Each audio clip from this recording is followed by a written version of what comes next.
What's up YouTube, this is Naruto340 and today, once again, I am bringing you guys another deck of the month. Like I promised, I'm making a lot more videos lately. As you guys know or have seen, I just recently got in all the parts I need for my Infernity deck. So, most of you guys wanted to see it, so here it is.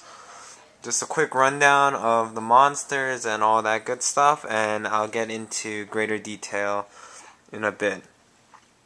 Alright, now, let's get on with the video.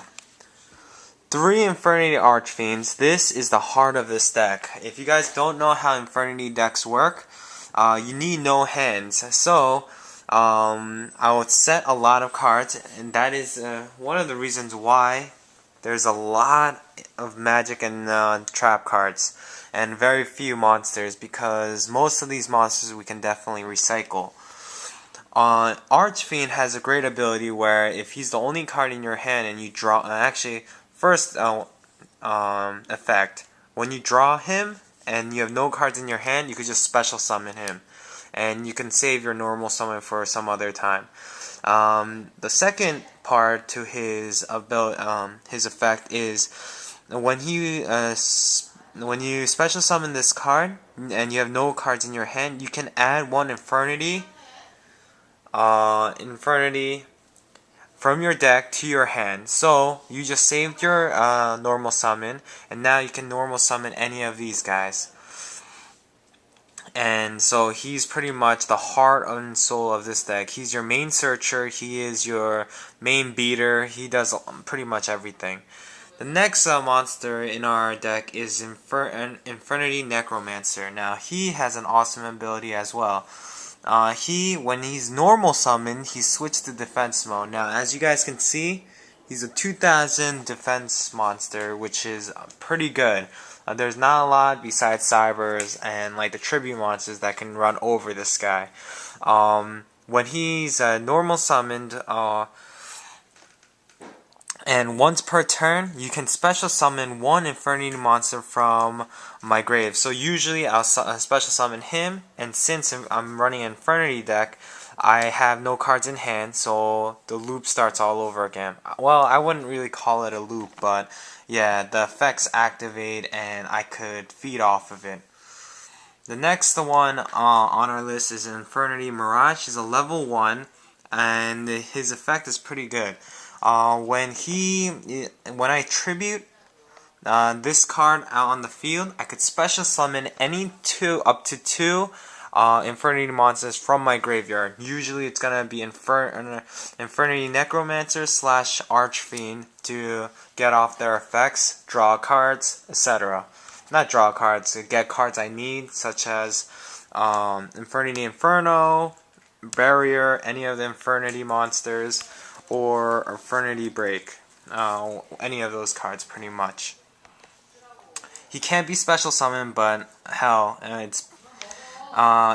lied. He can't be special summoned from the graveyard. So, if I special summon him by any other means, such as 1-for-1, I can definitely utilize his effect. Infernity Avenger is my main tuner. He's alright. He's just a tuner. He's nothing more. I don't really like him. Anyways, on to the next. 2 Stygian Street Patrols. I'm thinking about running 3.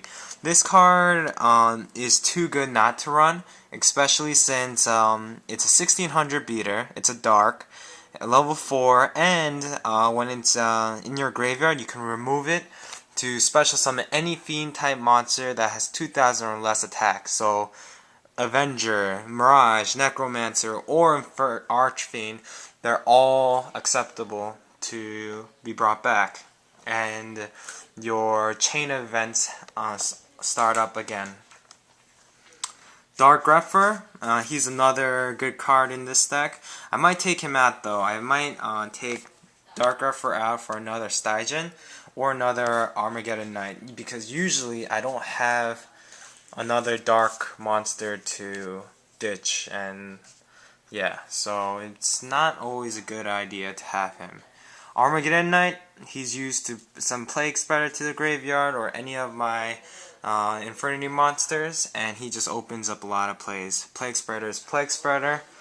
Now onto the trap liner. Infernity Barrier, you can search this card out with Archfiend. Amazing. It can negate pretty much anything as long as you have a Infernity monster in attack mode. Infernity Inferno. This card I don't like too much, so I might drop one. For Infernity Break, what this card does is discards up to 2 cards and send the same number of Infernity cards from your deck to the graveyard. Deck thinning / I get to get rid of crap from my hand. I found it to be kind of a dead draw sometimes, but it's whatever. Trap Stun, obviously, because it negates pretty much everything. Bottomless Trap Holes, staple. Mystic Space Typhoon to get rid of all your Royal Oppressions, your Solemn Warnings, and all that crap. Giant Trunade, because this deck has the potential to OTK at any given moment. Infernity Launcher, yeah, it's only limited down to 1, but it's too good not to run. On to, oh, I forgot about these traps. Solemn Judgment, obvious. Torrential, obvious. Mirror Force, obvious. Call of the Haunted, obvious. Infernity Break, I might take out one Infernity Inferno for one Infernity Break. This card pretty much, I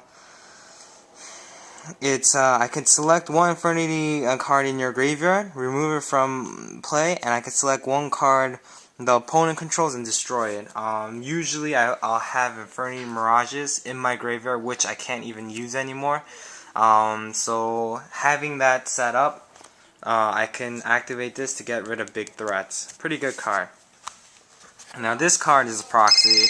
Oh, sorry about that, guys. Alright, so not bottomless, Dark Hole, amazing card. Reinforcement of the Armory, another card to fetch these 2 targets. Foolish Burial to send Plague Spreader or any of my Infernity monsters to the grave. Book of Moon for defense and offense. Monster Reborn for Monster Reborn. And 1-for-1 for obvious reasons. I hope you guys like this deck. The deck is for trade and or sale. Thanks for watching. Please rate, subscribe, comment. And yeah, thanks for watching. This is Naruto 340 and I'm out. Peace out, guys.